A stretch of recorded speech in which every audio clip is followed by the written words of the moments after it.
It's new. All right, obviously we are recording. Okay, so when we are talking about minerals, we're going to dive into the first set of microminerals. And it's important because we have introduced the antioxidant intrinsic enzyme systems, and we know that they're all mineral dependent.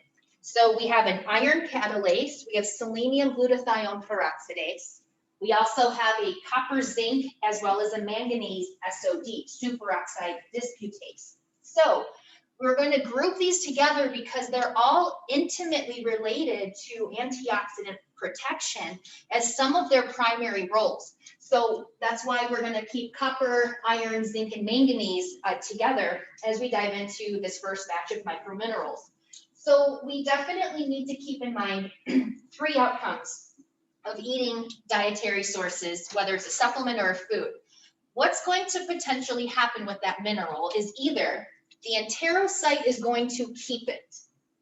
It'll use it for its own metabolic pathways. Just like a liver cell, just like a heart cell, if a hepatocyte takes it up, if a cardiocyte takes it up, it's going to use it. Well, the enterocyte's a living, thriving cell, so it can keep it inside for itself, okay? It could also keep it and store it. And we're gonna say that there's a potential problem with that. And then lastly, if it's going to be released into the body as the hepatic portal vein, then that will then make that mineral potentially available for bioavailability, because that's assimilation. So if we're going to recognize that the enterocyte is a rapidly proliferating cell, that means that every 3 to 5 days, you're going to have cell turnover. So if the enterocyte sloughs off just like the skin, which it does, it will become feces. So if you have a mineral that's been stored that doesn't get used by the enterocyte, it will be lost to stool when the enterocyte turns over. So that's something important to keep in mind, and that's going to come up as one of the things that we learned for copper, and there's some other things in there. So anything that is not released into circulation through the hepatic portal vein and the basolateral side of the enterocyte will be lost to feces and stool formation if the enterocyte does not actually directly use it. The other thing is to keep in mind that the minerals, just as any other nutrient, it has to cross through the intestinal lining, right? So a quick review, not going to take much time, but just so we can refresh absorption. At the upper bowel, we have the enterocytes, which have a brush border, and the microvilli are the brush border sections. It's the geographical ability of the enterocyte, which is the intestine cell, to take nutrients into it, and then it kicks it out the basolateral side into the bloodstream. So we need to remember that the absorption occurs at the microvilli brush border, which is why we need to get most of the nutrients into the cell and out the backside in order to get it into the bloodstream. The hepatic portal vein is the key entry of nutrients into the body, with the exception of the chylomicrons. And the chylomicrons being fat absorption are not part of this conversation because the minerals are going to be through the hepatic portal vein. So the other thing is that once the liver receives the nutrient, it has the same potential as the enterocyte. The same outcomes are, it keeps it and it uses it for itself. It needs its own ATP. It needs its own synthesis pathways. So it can keep it. It can release it into circulation. However, unlike the enterocyte, which we worry about losing a lot of any stored nutrient minerals because of the sloughing off, the hepatocyte is a really big organ that does store a lot of our nutrients. So the hepatocyte therefore has the option to save it, use it, or release it. Okay, so let's look at how some of this happens. So now looking at the machinery, remember your MOA, mechanism of action. So what is the absorption and cellular uptake? So cells have to get nutrients, and that means it has to get into and out of the cell. What we need to remember when we're picturing how the body uses nutrients is it's going to have potentially similar mechanisms, hence machinery, at both the enterocyte absorptive border and the peripheral tissue plane. So what this means is we have protein carrier mediated transporters. We could have it be a tunnel. It can be a gated channel. It could be endocytosis where it scoops up the whole piece and brings it all inside. So depending on what mineral and or nutrient it is, there's different entry levels. So one of the other benefits of doing iron, copper, zinc, and manganese together is these all have a potentially shared characteristic, and that's going to be that they can be divalent. They can exist in a 2+, okay? So the reason that's important is in the intestinal lining, as well as in portions of the body at the interface of the peripheral tissue, when a divalent, and that could be a 2+ of iron, copper, and manganese, okay, they can compete because all of those can exist in a 2+, and that's how they're going to get into the cell, primarily through this DMT1 called the divalent metal transporter. I do want you to see that zinc, even though it does exist in a 2+, it's less likely that the DMT is going to act on it. The primary route of absorption and at the interface of the enterocyte and at the interface of the peripheral tissue for zinc down here is a ZIP, ZIP. ZIP is the protein carrier that primarily exists for zinc cellular uptake, and that is true for both the enterocyte intestinal absorption as well as for peripheral tissue when zinc needs to get into a cell. However, because, and this is important before boards, because, I said boards, not real life, okay? This is important for boards. I think this is less important when you really look at what happens with the body. Because zinc has a 2+, it can, in high doses, if somebody is supplementing high dose zinc, even though that's not the primary route of absorption, if you take too much and you do it, this would only be in a supplement, this is not a true statement for dietary, there's just not that much, okay? Because it can have a 2+, it doesn't prefer the DMT1, however, it can impair the absorption of the other minerals that do need the DMT1. So high dose supplementation of zinc can impair the absorption of iron, copper, and manganese because of competition, okay? So that's the important thing boards wants you to know. So if you have a question and it's zinc impairing another nutrient, I want you to think of these three, and that's why. It's because they compete for the DMT1. However, in a real life normal situation of dietary zinc and a lower dose of zinc supplementation, it has its own pathway and it will go through that ZIP, okay? So DMT1 is going to be for iron, copper, and manganese. However, the other thing that you can see, because the heavy metals, cadmium and lead, there's also the potential that if you have contaminated food or supplements, that's also how the heavy metals can get into your body as well, because they're going to hike a ride on the same machinery because of their ionic charge. The protein carriers will still take it. They don't recognize the mineral. It recognizes the charge, okay? So there are two other important ones here. CTR1 is an additional copper transporter, and the HCP is a heme carrier transporter, and that is going to be specifically for heme. And we'll look at what that looks like in just a minute. Okay, so this is how the body gets minerals in and out. The difference is at the level of iron.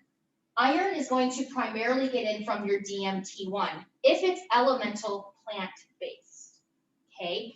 As you can see here, an animal source of heme iron is different than a 2+ iron, elemental plant-based, and there's a different carrier. So if you eat animal meat and you have the heme portion, which is in flesh, you will absorb it as heme and it has its own carrier. And there's something important for that in the absorption, because heme is absorbed intact. It does not have to go through a conversion, and we're going to learn why that's important, because that's a big issue for iron dietary sources. Okay, so as you can see here, it'll be down here, iron heme from animal, it's absorbed as heme, and iron from a plant base is called non-heme elemental, and it has the ionic oxidation states.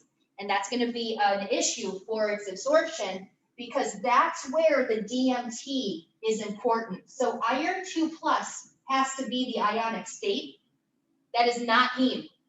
So when we eat heme, plant-based sources, iron comes out of the plant as a 3+, and we've got to get it to a 2+ in order to get it into our DMT1. And we're going to learn that that is reliant on the ability of a reductase, and that's vitamin C. So looking at enhancers and inhibitors, this is especially true for iron. However, the same things also apply to our other minerals. Okay, so if you can picture the brush border, and you can picture that there's a protein carrier, what we need to do is get that mineral into the enterocyte. So if you have a mineral and it's going to come into contact with an inhibitor, we're going to look at examples of these. The problem with what are inhibitors and what do they do and why do we avoid them? They form precipitate complexes with the minerals, and it prevents their absorption.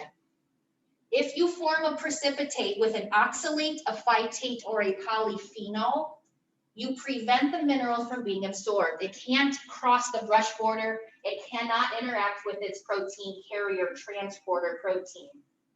So this is going to be more important if you are not changing up your food and or if you are relying on supplementation.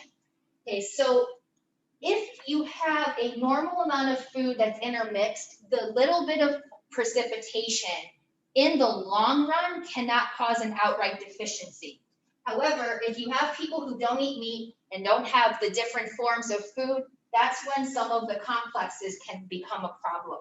Okay, so I'll show you examples of oxalates, phytates, and polyphenols in a moment so that we can answer the question. So how do we either not overeat this or don't take a supplement at the same time as you have that kind of a snack, right? That's the other way of looking at it. The opposite is true for your enhancers. Your enhancers are going to be chelators. Chelator can be an organic molecule that it binds to. It binds and it can extract it. It can also be amino acids, which we're going to see which ones I like as supplements, and ascorbic acid, which is, of course, is our vitamin C. These support the uptake of the mineral at the interface of the protein carrier. It increases the ability for that mineral to get into the enterocyte at the face of its transporter. Okay, so let's look at some examples of each.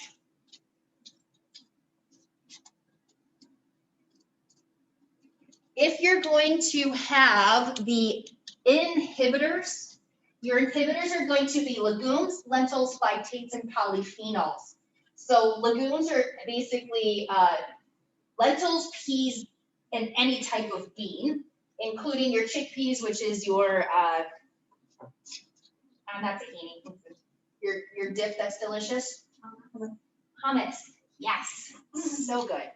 Then you have your oxalates, spinach, chard, berries, chocolate, and tea. Then you have your phytates, which are legumes, lentils, nuts, seeds, whole grain, and whole grain cereals. And then polyphenols, primarily in the realm of being an inhibitor of your minerals, is tea, coffee, and then some of the whole grains. So basically what they've shown is if you don't have a nice broad spectrum meal, if you have a cup of coffee at the end of a meal, you actually do inhibit some of the mineral absorption because it's able to bind, form that precipitate. The other way to look at that is don't have like nuts in a piece of bread if you're taking a supplement, right? So if you're purposely doing a mineral absorption, I strongly recommend to take it at the end of a meal and or take it on an empty stomach, either in the morning or the end, because you want to support the absorption and the crossing over of the gut lining. So here's some ways to support it. One of the best ways to support iron specifically is going to require vitamin C. Vitamin C is going to act as a reducing agent, and it's going to help the ionic change. Food iron is 3+, enterocyte absorption is 2+. So it has to have a redox reaction at the interface. If you do not sufficiently convert your dietary elemental plant-based iron, which is not animal, okay, not the heme, then you won't get it through your DMT. And vitamin C is one of the best ways that you can do that. Another one would be a citrate. Citrate is an excellent way to help support the redox change of your elemental iron. For the other minerals, we want to supplement with the chelators. And the ones that I really want you to know are going to be glycinate and bisglycinate. Some of the best forms of supplements is going to be the mineral chelate, and many times that's going to show up as glycinate and bisglycinate.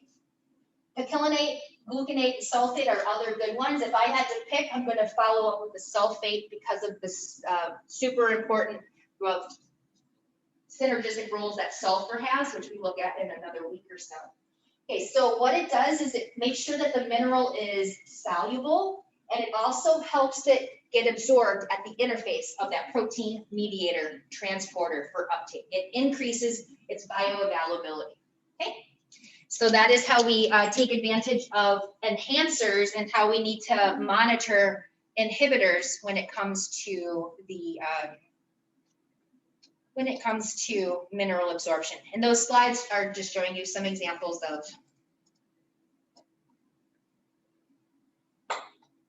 each group. Here's a nice example of the chelators. Ferret shell is actually a trademark of the iron. These are iron bisglycinates. If you go with the other forms, they can actually cause constipation. So this is the one I like. It's also a lower dose, and it's been shown to be highly bioavailable and supportive of improving a deficiency. Here's some examples of your copper bisglycinate and some talking about how. So I showed you what the articles are supporting. Here's your zinc bisglycinate. As you can see, they're calling it their chelate. Here's some really cool studies on zinc and using the enhancers, and your manganese as a bisglycinate. So this one was cool. This one used aspartate. So I said many of them are amino acids. So this one has the, this is just a combination of the bisglycinate. This one's a manganese amino acid. So this is probably a multi-form. And then this one was using aspartate. So I think that's pretty cool. All right, so pH. Why is pH important if we're talking about minerals? So if we look at the dietary source, it's still a food matrix. If you have an amino acid, you're going to need to digest the protein down to an amino acid for amino acid absorption, right? And whether it's a plant-based, which is elemental iron, it's still in the complex of the whole thing. You have to chew it, you have to digest it. So if you don't release the heme and or the elemental iron, which is your 3+, which is ferric, we'll learn that in a second. If you don't properly chew and have stomach acid, in addition to stomach acid, at least for protein, you're gonna also need pepsin. Pepsin is not activated, which is a protease, which breaks down protein, if you don't have an acidic stomach. So people who take antacids and who have been on GERD medication, they don't have very sufficient stomach acid. We call that hypochlorhydria. And you will see for all of them, there wasn't a picture for manganese, but iron, both elemental iron, plant-based, and heme iron, has to have stomach acid and proteases. And in the case of zinc, additionally, nucleases, because much of the zinc in food is attached to nucleic acids. So you've got to get it out of the protein. You also got to get it off the nucleic acids. We have enzymes for both of that. So if you have hypochlorhydria, lifestyle induced by eating antacids at every meal and taking GERD medication, you're going to have a more alkaline environment, and you're going to have less absorption because you can't get it out of the mineral, or the minerals out of the food matrix. The same is true for copper, and the same is true for zinc. So how does gastric pH correlate? Hypochlorhydria is detrimental to mineral absorption, and it's directly correlated with antacids and proton pump inhibitors. So that's who's at risk. And how do you support this? We haven't fully learned this yet, but a nice clue would be take a digestive enzyme and wean yourself off of thinking that you need antacids, and set yourself up to get off your GERD medication. And I teach you lots of ways in future classes. All right, so copper and zinc both have high levels of what? This was potentially a board's review question. They like these two. Zinc is very high in oysters, and copper as well. So copper, zinc in oysters. And then definitely remember, non-heme is plant-based, heme iron is animal flesh.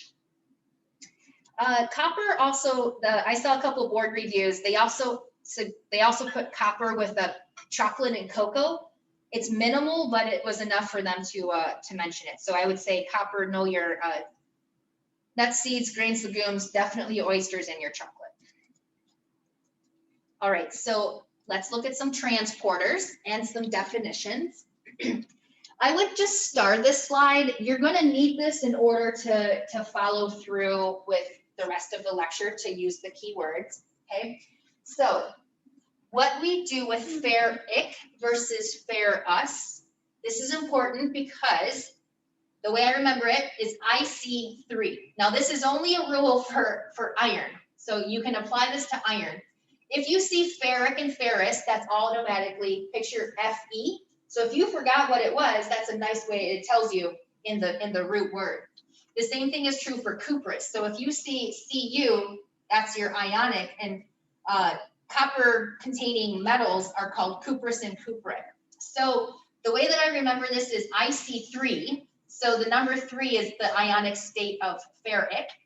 IC rhymes with 3. And ferrous, there's 2 of us. Again, this is only for iron, but that's a nice way that I found it easy to remember. Now the real way to do ic versus us is the IC is the higher number, which is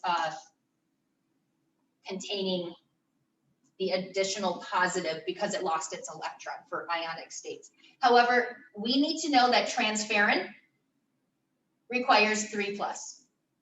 Now, recall, dietary food contain elemental iron from plant-based sources also has it in the 3+. In order to get it in and out of the tissues, just like in and out of the enterocyte through the DMT, it has to be in the ferrous. It has to be 2+. So at the interface of the intestine, we use vitamin C. At the interface of the tissue, we're going to learn a very important enzyme called ceruloplasmin. So ceruloplasmin in the body and plasma is what does the redox change so that tissue iron can get onto its transport molecule. Its transport molecule is transferrin, okay? So what is the transport molecule for iron? It's transferrin. However, if you don't successfully have ceruloplasmin in the body, you will not be able to get iron out of the tissue because ceruloplasmin changes the tissue state, which is ferrous, 2+, into the 3+, which is how transferrin carries it, okay? Food, 3+. Vitamin C does a redox, DMT1, dimetal, meaning 2. That's how, so 2+ goes through the enterocyte. Then it's going to have to redox onto transferrin. So it's going to change at the ceruloplasmin. Once the tissue needs it, transferrin has to give it to the tissue. And inside, guess what? There's a DMT1. Pretty cool, right? So the other thing you need to know about copper, so what transports copper? Guess what? It's ceruloplasmin.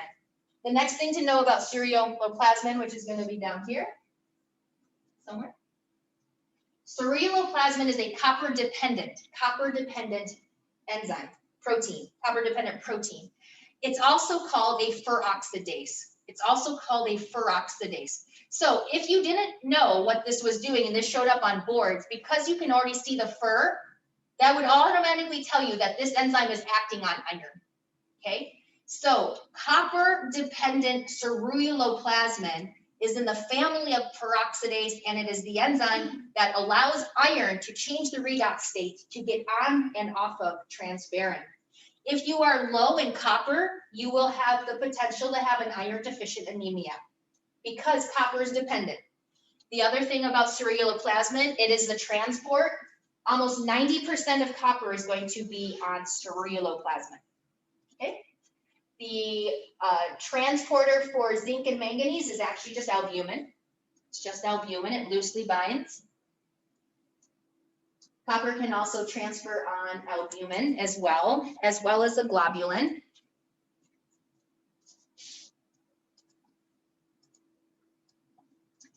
Then we also have the alpha macroglobulin, which is going to be copper, zinc, and manganese. Transferrin can actually also shuttle around manganese because manganese can occur in a 3+ state. Okay, and then the last thing for the for transport, we got a 3+. Ceruloplasmin actually does that redox as well. So what about storage? Storage, also specific proteins. I want you to know ferritin. Ferritin is going to be the most sensitive marker of iron body stores. However, ferritin, as you'll see on the other slide when we go back at definitions, ferritin can actually be broken down. Since ferritin is a storage form of iron, when ferritin gets degraded, it can form another protein molecule called hemosiderin. Hemosiderin is another form of iron storage. Because copper is a copper-dependent ceruloplasmin protein, you're going to see that copper is primarily in ceruloplasmin if it's in the plasma. However, it can also bind to a metalloprotein called metallothionein. Metallothionein. That is going to be the primary intracellular source of zinc. However, because of the ionic change, it can also hold a copper. So metallothionein can also hold a copper. And then manganese primarily is going to be in the mitochondria because of its association with the superoxide dismutase.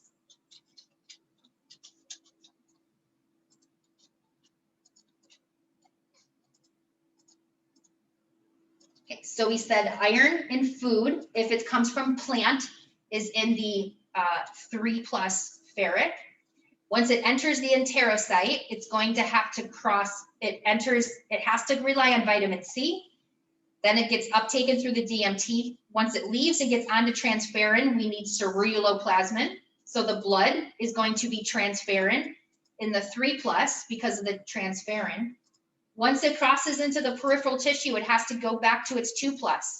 So the tissue state is the ferrous, okay? And heme protein is additionally a 2+ once we input it into the heme. Iron is also going to be primarily in 2 places. So majority, almost a third, is going to be in the heme of hemoglobin, therefore on your red blood cells.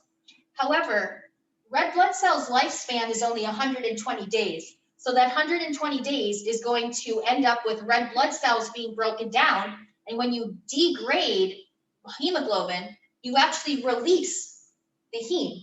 Okay, so the next portion of the primary area of iron is the heme and iron released from hemoglobin. Okay, so we'll take a look at that because that's important, because red blood cells synthesis is going to build heme, and then the heme will be put into the hemoglobin. So you have a synthesis demand. However, at 120 days, as your red blood cells get older, we call that senescent. What happens, and this is comparing to what happens with red blood cell degradation. Red blood cell degradation almost always occurs in the spleen. As the spleen ages, where's my degradation? I had like one slide.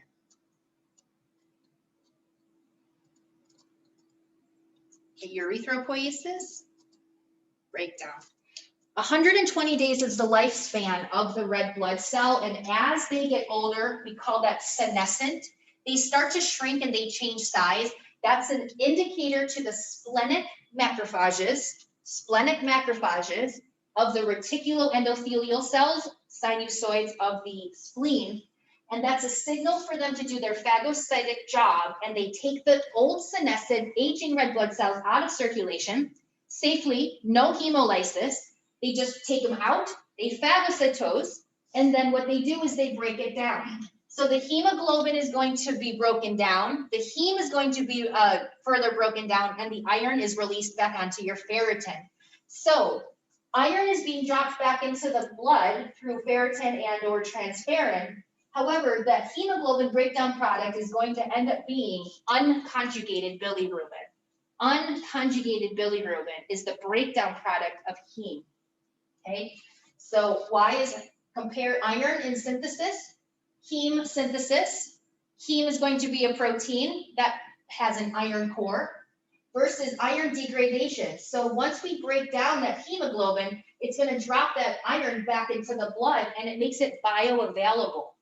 Basically, the red blood cell synthesis, erythropoiesis, should be able to scoop up and use the iron that has come from degradation, which is done through our splenic pathways. So this iron gets recycled as the old red blood cells turn over, thank you to the reticuloendothelial. So the iron goes back to the bone marrow or the cell that's going to synthesize heme, and then we have the waste product, which we call unconjugated bilirubin.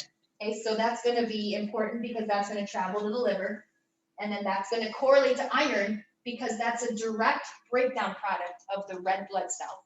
It's a direct breakdown product of the red blood cell. Okay, so if we're talking about needing heme, then we need to also talk about how is heme synthesized and how does that compare to the other form of the iron. So if we look at heme, heme is called a protoporphyrin ring. Okay, once the iron gets into it, it's now a porphyrin ring. Before the iron gets put into it, it's a protoporphyrin ring. Once it's completely built, this is a heme. The important thing too is now heme, because it's, it's tissue, this is a protein cofactor. This is 2+. So we need to know that heme is also 2+. The other thing is, what are the precursors? The precursors of heme are very importantly glycine plus succinyl-CoA, glycine plus succinyl-CoA. What are the precursors? It is glycine and succinyl-CoA. In a few more lectures, we learn more sources. How do we get succinyl-CoA? There's four amino acids that get catabolized.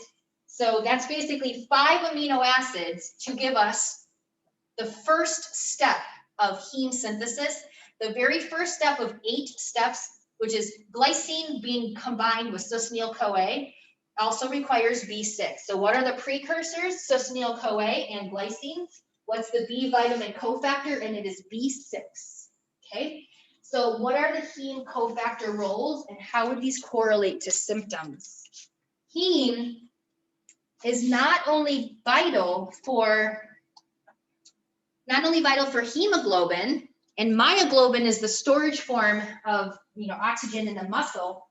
Heme is also important for these other enzymes, and proteins, and I want you to know Cytochrome C, catalase, monoamine oxidase, and thyroid peroxidase.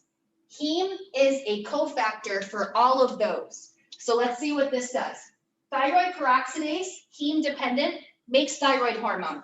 It's how you make thyroid hormone, okay? Monoamine oxidase, this is how you synthesize neurotransmitters. So right there, you could have fatigue, energy, depletion, slow wound healing, all of your thyroid, dry skin, low libido, infertility, and then you add in the inability of your heme-dependent monoamine oxidases, which makes us neurotransmitters. Now you could potentially have mood, anxiety, and depression. Everybody just talks about iron deficient anemia and hemoglobin, lower oxygen carrying capacity. Now you take iron deficiency, you decrease the bioavailability of heme. Now you've got all of these other factors that could be presenting as low grade underlying symptoms. So you go to a doc, and what are you going to get? You're going to get put on thyroid supplements, and you're going to be given an antidepressant and some anti-anxiety pills. And you know what? Iron deficiency is one of the #1 deficiencies in America. And I bet they're not checking their heme status, right? Did they check succinyl-CoA? No. It comes from 4 amino acids. Throw in some glycine. What do they need? They're protein deficient. Give them some B vitamins and protein. The other one we're going to take a look at, we already learned catalase. Catalase is our heme-dependent antioxidant. Remember, that converts hydrogen peroxide to water. Okay, we already knew that one. The next one is going to be Cytochrome C. Cytochrome C exists in a lot of different areas. The two that I want you to know for our purposes, #1, electron transport chain. The Cytochrome C has heme. Additionally, it has copper. So Cytochrome C, not only is it a heme dependent, it also requires copper, okay? And that is also true for the second place that is very prevalent with Cytochrome C. Again, this is not an all-exclusive list. These are the two that I want you to know. I want you to know that the heme and copper-dependent Cytochrome C also exists in the liver detox pathways. If you're deficient in copper and or deficient in the ability to synthesize heme, not only could you potentially have thyroid imbalances, neurotransmitter imbalances, be susceptible to oxidative stress, you could also have fatigue, mitochondrial dysfunction at the level of the electron transport chain, and you could have toxic liver and toxic body burden if your liver detox pathways aren't doing too good because they don't have their minerals. So heme has a lot of other roles besides just carrying oxygen. So we can't forget how important those are. Iron also exists, if I can find the slide, as an iron sulfur cluster. So what is an iron sulfur cluster, and how does this compare to heme? Heme is an iron core, it's a protein, and it's going to be a cofactor. We also have another way that iron interacts in our body, and that's an iron sulfur cluster. The 4 that I want you to know is it occurs in complex 1 and 3 in the electron transport chain. We have 2 cytochrome Cs and 2 iron sulfurs. How much iron do you think we need for an electron transport chain? Okay, we need a lot.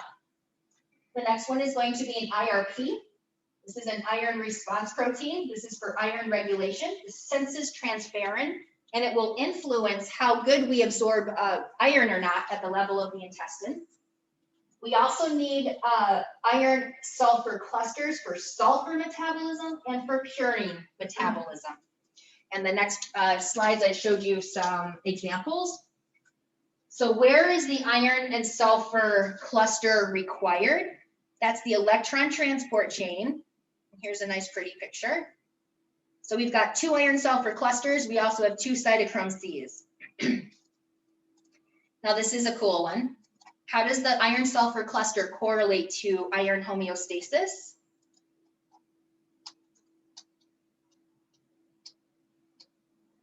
We talked about copper.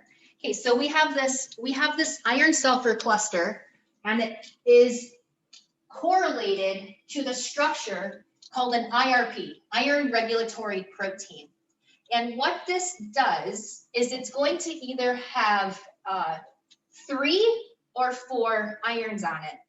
If it has only 3, that indicates low intracellular iron. And that tells the genome at the level of transcription and translation, we need iron. So how do you make iron come to you if you need iron? You increase transferrin, make more of the protein that goes and fetches it to bring it to you. So that's one thing it does. Why don't you downregulate the storage? You don't want it being stored, so it inhibits ferritin. You increase transferrin, you inhibit ferritin, okay? And the other thing it does is we talked about that DMT, right? DMT1 is one of the primary absorption routes. It will also increase the synthesis and expression of the DMT at the level of the enterocytes to increase intestinal iron absorption. So this is a sensor and respond unit to manage iron. If we have high intracellular iron, and this is a pro-oxidant, we'll probably pick that up next week. We won't be able to finish, so I'm going to just finish the thought here. Intracellular, high rate of iron is a pro-oxidant. It will cause oxidative stress.